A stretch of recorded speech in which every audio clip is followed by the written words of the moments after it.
तीन दोस्त हर्ष, मोहित और विवेक राजस्थान के एक छोटे से गांव आए थे। वो लोग अपने काम के सिलसिले से यहाँ आए थे। अपने कारोबार के लिए यहाँ फैक्ट्री डालना चाहते थे क्योंकि उस गांव में जमीन और मजदूर दोनों ही बहुत सस्ते थे।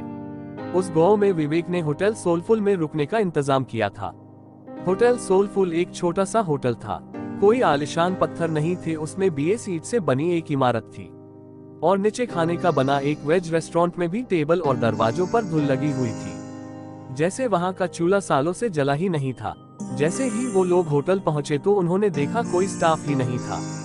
बस वॉचमैन के नाम पर एक बूढ़े से चाचा बैठे थे जो अपनी बीड़ी पी रहे थे। हर्ष और मोहित दोनों ही विवेक को डांटने लगे क्योंकि होटल बुक करने की जिम्मेदारी विवेक की थी और वो होटल बिल्कुल वीरान लग रहा था। उनकी बातों को सुनते हुए वो वॉचमैन चाचा हंसते हुए उन तीनों के पास आए और उनसे पूछने लगे कि क्या वो होटल में ही रुकने वाले हैं। उन तीनों ने सर हिलाकर हाँ कहा और चाचा जोर जोर से हंसने लगे। हंसते हंसते ही फिर उन्होंने चलना शुरू किया। कुछ गुनगुनाते हुए वहां से चले गए। उन तीनों ने वॉचमैन चाचा को पागल समझकर उनकी बातों पर ध्यान नहीं दिया। तभी रिसेप्शन पर एक आदमी आया, एक लंबा सा घनी दाढ़ी वाला आदमी आया। उसने उन्हें रूम की चाबी दे दी। वो लोग ऊपर अपने कमरे में गए। उन्होंने अपना सामान रखा और कुछ देर आराम करने लगे। हर्ष को अचानक प्यास लगने लगी और कमरे में पानी नहीं था। हर्ष जैसे ही पानी लेने कमरे से बाहर निकला, उसे पायल की झनकार सुनाई दी। ऐसी आवाज जैसे कोई पायल पहने भाग रहा हो। हर्ष डर गया। उसको ये बात बेहद अजीब लगी क्योंकि उसको होटल में कोई और नजर नहीं आ रहा था। अब उसके फ्लो के लास्ट कोने से पायल की आवाज के साथ साथ एक लड़की के हंसने की आवाज भी आने लगी थी। हर्ष उस एवज के पीछे जाने लगा था कि तभी उसके कंधे पर किसी ने हाथ रखा और हर्ष चीख पड़ा। पीछे रिसेप्शनिस्ट पानी लेकर खड़ा था। हर्ष ने अपनी बौखलाहट में उस हर्ष को डांटा और पानी लेकर वापस अपने कमरे में चला गया। देर रात मोहित होटल की बालकनी में खड़ा अपनी गर्लफ्रेंड से बात कर रहा था। उस बालकनी से हाईवे का रास्ता साफ दिखाई देता था। अचानक उस रास्ते पर एक एक्सीडेंट होता हुआ दिखा। मोहित चौंक गया। वो जैसे ही वो नीचे दौड़ लगाने के लिए जैसे ही मुड़ा तो उसके पीछे सफेद कपड़ों में एक बूढ़ा आदमी खड़ा था। उस आदमी की लंबी सी सफेद दाढ़ी और चेहरे पर ढेर सारी झुर्रियां थी। मोहित उस आदमी को देखकर घबरा गया था क्योंकि वो आदमी सिर्फ हाईवे की तरफ देखकर मुस्कुरा रहा था। उसने मोहित को देखा और उसने हंसना बंद कर दिया। वो आदमी जैसे ही मोहित की ओर चला, मोहित डरकर अपने कमरे में आ गया। कमरे में आकर जब मोहित ने खिड़की से जब हाईवे पर देखा तो वहाँ कोई एक्सीडेंट नहीं हुआ था। अगले दिन तीनों फैक्ट्री की साइट देखने निकले, लेकिन गाड़ी शुरू होकर थोड़ा आगे ही बढ़ी थी तभी बंद हो गई। साइट पर जाने के लिए कोई बस या सवारी भी नहीं थी। तो उन तीनों ने रिसेप्शनिस्ट को कॉल करके पूछा तो उसके कहने पर एक मैकेनिक को बुलाया। 3 घंटे बाद जब मैकेनिक आया तो उसने गाड़ी को थोड़ी देर तक देखने के बाद की गाड़ी को वर्कशॉप पर ले जाना पड़ेगा। वो तीनों मैकेनिक के साथ ही उसकी गाड़ी में चले गए और साइट पर उतर गए। साइट देखते देखते शाम हो गई थी। उनको मैकेनिक का कॉल आया कि उनकी गाड़ी पूरी तरह से बिगड़ चुकी है और वो कब तक बनेगी कहाँ नहीं जा सकता। अब उन्होंने वापस जाने के लिए एक ट्रक वाले से बात की और उस ट्रक वाले को होटल पर खाना खाने का लालच दिया। लेकिन जब उन्होंने उस ट्रक वाले के सामने होटल सोलफुल का नाम लिया तब वो ट्रक वाला बेहद घबरा गया। उस ट्रक वाले ने उन्हें बताया कि उस होटल में भूतों का बसेरा है। उसने कहा कि होटल सोलफुल एक कब्रिस्तान के ऊपर बनाया गया था। एक नहीं बल्कि 100 से भी ज्यादा भूत वहां रहते हैं और इसलिए वहां कोई भी नहीं जाता।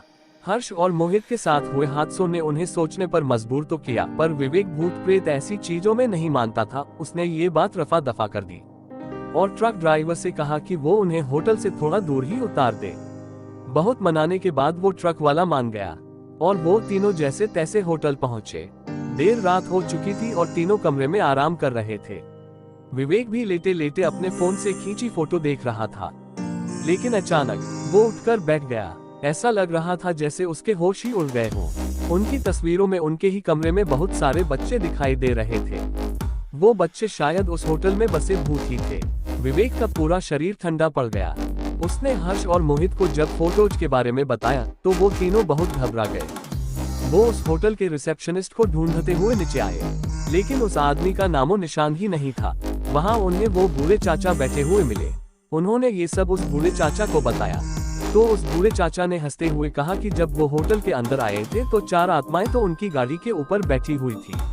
उन्होंने बताया कि होटल सोलफुल में पिछले 20 साल से भूतों का बसेरा है। जब से होटल बना था तब से यहाँ के भूत होटल में आने वाले को जिंदा वापस जाने नहीं देते। किसी के एक्सीडेंट करा देते हैं तो किसी को आत्महत्या करने पर मजबूर कर देते हैं। फिर होटल की बालकनी की ओर इशारा करके बताया कि वहां देखो वो सफेद कुर्ते में एक बूढ़ा आदमी खड़ा है। उस आदमी ने यहाँ होटल बनाने से मना करा था क्योंकि ये जगह कब्रिस्तान की थी, लेकिन कुछ महीनों बाद होटल के सामने वाली रोड पर एक्सीडेंट से उस आदमी की मौत हो गई थी और आखिर में उसने बताया कि उनकी गाड़ी ठीक नहीं होने वाली। वो गाड़ी अपने साथ कई साल ले गई थी। होटल में रहने वाले उन बच्चों की आत्माओं को वो गाड़ी पसंद आ गई थी और शायद इसीलिए वो तीनों अभी तक जिंदा भी थे। उस बूढ़े आदमी ने उन तीनों से अपनी जान बचाकर भागने को कहा। ये सब बातें सुनकर उन तीनों के पसीने छूट गए। उन्होंने फैसला किया कि वो तीनों अभी के अभी इस होटल से निकल जाएंगे। वो तीनों अपना सामान लेकर निकल ही रहे थे कि तभी उन्हें वो रिसेप्शनिस्ट मिला। वो तीनों उसे धक्का मार के वहां से तेजी से भागे। हाईवे पर आकर वो तीनों जा रही गाड़ियों से लिफ्ट मांगने लगे, लेकिन कोई गाड़ी रुकने का नाम ही नहीं ले रही थी। तभी वो रिसेप्शनिस्ट भागते हुए उनके पास आया और उनसे पूछा कि वो लोग भाग क्यों रहे थे। रिसेप्शनिस्ट उन्हें वापस होटल में वापस आने के लिए कहने लगा और अचानक से हवा के झोंके से उसका मफलर उड़ गया और उन तीनों को उसके गले में फांसी के फंदे का निशान दिखाई दिया। उन तीनों के पैरों तले जमीन खिसक गई थी। वो समझ गए थे कि यहाँ सभी मर चुके हैं और कोई भी जिंदा नहीं है। तीनों डर के मारे हाईवे के रास्ते पर भागने लगे थे। भागते भागते जब कुछ दूर पहुँच गए तो उन्होंने पीछे मुड़कर देखा, हवा में कई भूत उस होटल के चक्कर लगा रहे थे और बाहर खड़े वो रिसेप्शनिस्ट और बूढ़ा आदमी उन्हें देखकर अजीब तरह मुस्कुरा रहे थे। उस होटल के बारे में बात करने से वो तीनों आज भी घबराते हैं। उनकी जान तो बच गई थी, पर जिंदगी भर के लिए उनके मन में डर बैठ गया था।